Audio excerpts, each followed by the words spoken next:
Yarim soatda tugatsa yaxshi O'sha bo'lardi o'zi. zo'r bo'lardi. U 4 ta 5 ta kelgandi. boshladingmi? Bo'ldimi?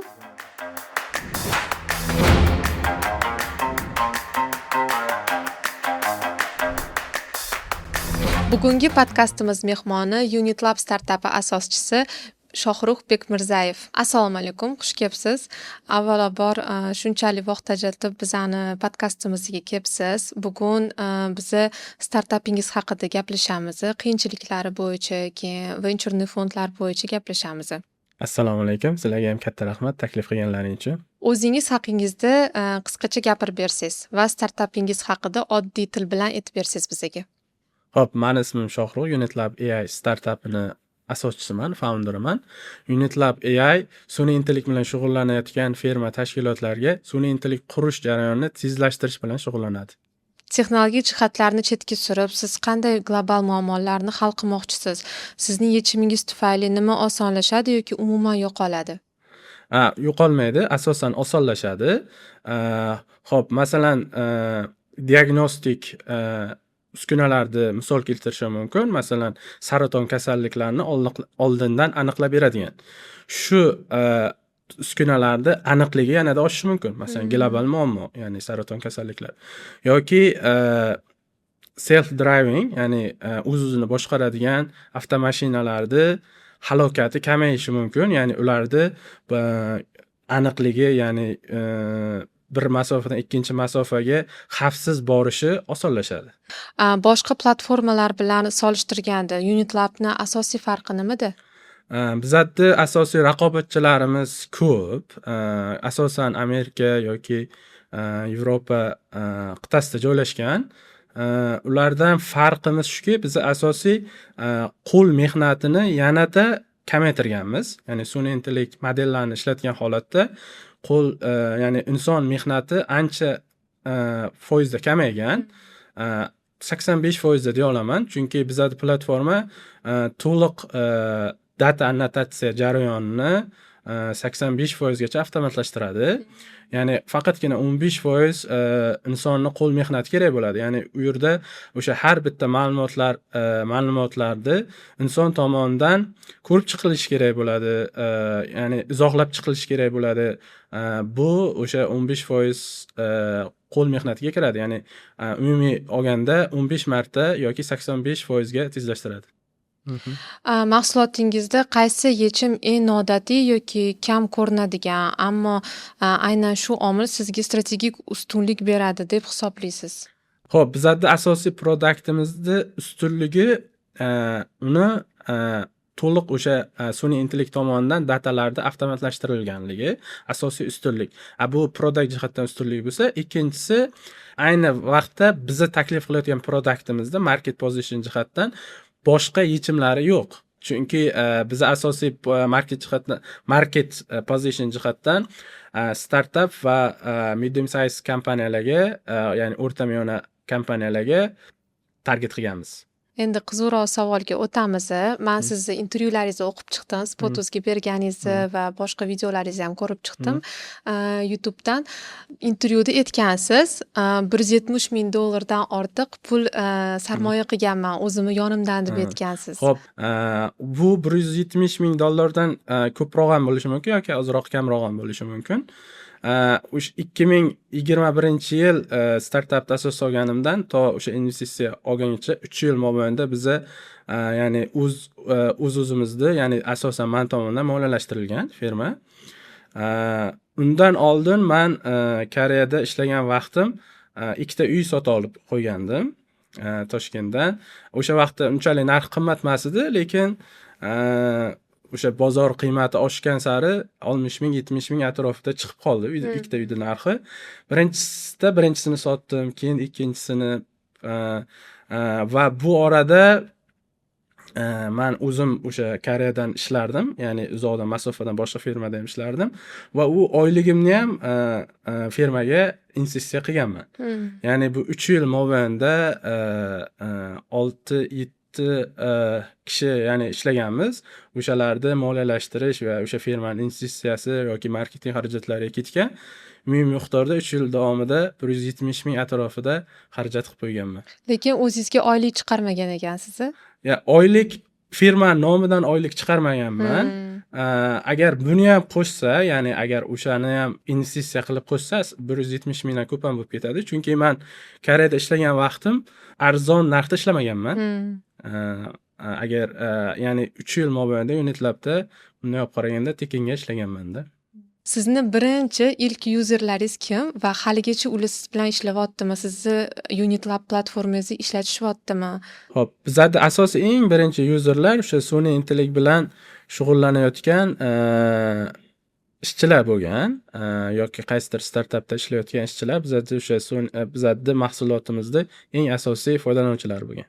Katta yirik kompaniyalar ham bo'lganmi? Ular orasida Samsung bor, Microsoft bor, lekin shu o'rinda masalan Samsung kompaniya darajasida foydalanmaydi bizning platformamizdan. O'sha Samsung kompaniyasining ichida joylashgan R&D timi jamoasi foydalanadi. U birinchi foydalanuvchilaringiz o'zbek kompaniyalar bo'lganmi yoki xorijiy kompaniyalar bo'lganmi? Xo'p, bizning asosiy foydalanuvchilarimiz deyarli O'rta Osiyodan, O'zbekistondan yo'q. Lekin hozirgi kunda ancha ko'payib qoldi. Hozirgi kunda sun'iy intellektga bo'lgan talab oshganligi uchun, sun'iy intellekt qurayotgan firma, startaplar ko'paygani uchun ancha hozir bizning platformamizga talab ancha oshib qoldi. Lekin biza boshlagan vaqtda umuman bo'lmagan, ya'ni O'zbekistondan bironta firma qiziqish bildirmagan va biza buni bilardik. Bilganimiz uchun ham asosiy fokusimiz o'sha Amerika qit'asi yoki Yevropa qit'asiga target qilganmiz. Bu yerda o'sha sun'iy intellekt bilan shug'ullanayotgan firma, tashkilotlar soni, hajmi ancha ko'p. Shuning uchun biz asosiy bozorimizni o'sha shu yer deb tanlaganmiz. Va hozir ko'proq xorijiy davlatlarda kompaniyalar sizlarda ko'proq foydalanadi, to'g'rimi? Hozirgi kunda O'rta Osiyomi? Yo'q. Hozirgi kunda asosiy foydalanuvchilarimiz Amerika qit'asida joylashgan, AQSh va Kanada va Western, ya'ni G'arbiy Yevropa davlatlarida joylashadi. Bizning asosiy foydalanuvchilarimiz. Lekin YouTube'da ko'rdim-da, bitta qiz intervyu berdi. Men marketing bo'yichami degan aniq intervyu emas, aniq ko'rsatib beryapti-da, как надо пользоваться Unitlab bilan deb. Ana ishchilarimiz bor. U marketing bo'limi deb yozibdi. Marketing, head of marketing Serbiyadan ishlaydi. U nima bo'ladi? Remote deydi-ku, onlayn. Onlayn ishlaydi. Shunda nechta joylarda bor bu? Bizda hozir Serbiyadan 2 ta, Kosovodan 1 ta, Filippindan 1 ta, Pokistondan 1 ta. Eng muvaffaqiyatlisi qaysi biri? O'sha hiring jihatdan aytmoqchi, to'g'rimi? Hozirgacha muvaffaqiyatsiz bo'lmagan, ya'ni chetdan hiringda, chunki juda sinchiklab 2-3 oydan oshiq vaqt sarflab hire qilganmiz. Hozircha yaxshi performans ko'rsatishyapti hammasi. O'zbekistonning ichidan esa bo'lgan. Ya'ni vaqt berganmiz, imkoniyat berganmiz, lekin olib ketib yaxshi ko'nika olishmagan va majbur bo'lganmiz boshqa ishga o'tish taklif qilishga ularga. Xo'p, bizning firmamizning bosh ofisi Amerikada joylashgan. Bunga bir necha sabablar bor. Birinchisi, Amerika bozoriga kirish uchun bizda legalni firmani registratsiyadan o'tkazishimiz kerak bo'lardi Amerikada. Ya'ni bank tizimlariga kirish uchun, u mijozlarda bank kartasidan foydalanish uchun bizlarga Amerikada o'z firmamizni ochishimiz kerak bo'lgan. Bu birinchi sabab bo'lsa, ikkinchisi xalqaro venture fondlardan investitsiya olish uchun. Asosiy xalqaro venture fondlar firmalarda bosh ofisi Amerikada bo'lishini xohlaydi. Shuning uchun bu ikkinchi sabab. Aytib ketganingizdek, mijozlaringiz orasida Samsung kompaniyasi ham bo'lgan ekan. Qanaqa qilib ular sizni kompaniyangizni topdi? Aytib bering shuni ham. Xo'p, endi bu yerda bunaqada, real story, Samsung desa butun bir kompaniya darajasida emas. Kompaniya email bilan bizning platformamizni ishlatayotgan R&D timi. Masalan, u kichkina bo'lishi mumkin. 3-4 kishilik jamoa. Ular ishlatadi faqat shu Biz ishlatamiz. platformani. Butun bir Samsung darajasida. U anaqa bo'lib qoladi. Unaqa bo'lsa, deylik, biz juda katta kompaniya bo'lib ketgan Lekin bo'ladi. shu kompaniyaga kiradi-ku. Kiradi-da. Ha, bo'ldi. Значит, Samsung. Endi anaqa bo'lib qolmasin demoqchiman-da. Butun bir Samsung darajasida foydalanish bu boshqacha narsa. Samsung jamoasini ichidagi R&D timi foydalanish boshqacha narsa.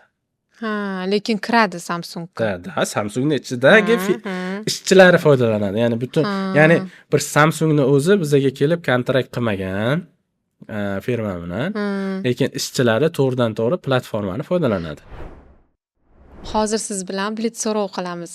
Bu savollarga siz bo'lgan yoki bo'lmagan deb javob berishingiz kerak. Startapni ishga tushirgansiz, lekin u qanday daromad keltirishini to'liq tushunmagandingiz. Bo'lgan. Deyarli amalga oshirib bo'lmaydigan muddatlarni bilgan holda ham muddatlar va'da qilgansiz kompaniyalarga. Bo'lgan.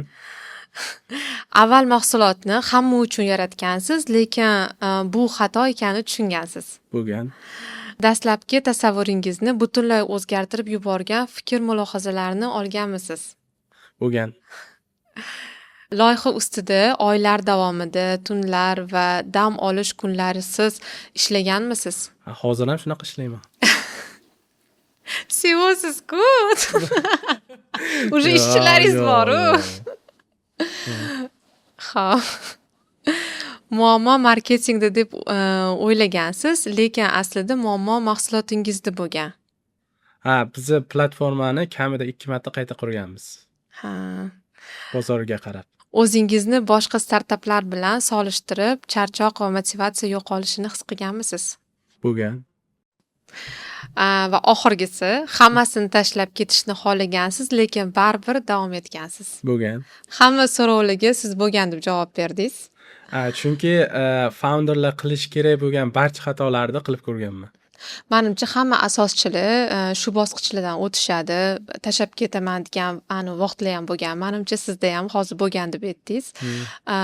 Qanaqa jarayon paytida siz hamma narsani tashab ketmoqchi bo'lgansiz, to'xtatmoqchi bo'lgansiz? Xo'p, bu narsa bo'lgan menda bir necha bor dedik startapni to'xtatishga. Chunki uzoq vaqt davomida o'zimni yonimdan moliyalashtirganman. Bu esa o'sha oxirgi yillarga borib ancha qiyin jarayonga olib kelgan va shu vaqtda men startapni to'xtatish haqida o'ylab ko'rganman. Bu qaysi bosqich edi? Oxirgi уже tugatayotgan paytingizdami? Biz hali rivojlanish bosqichiga kirmagandik, ya'ni user jihatdan, foydalanuvchilar jihatdan va hali investitsiya olmagandik. Ya'ni bu jarayonda ko'p startaplar aynan shu bosqichga kelib halokatga uchraydi. Lekin biz mana shu bosqichdan eson-omon o'tganmiz. IT Park Ventures va Aloqa Ventures tomonidan sizni AI platformangizga investitsiya kiritilgan. Investitsiya kiritilgandan keyin siz qaysi bosqichini rivojlantirgansiz? Nimalarni keyin yaxshilagansiz? Bizda asosiy produkt tayyor edi, ya'ni o'sishga, bozorga sotishga asosan tayyor edi.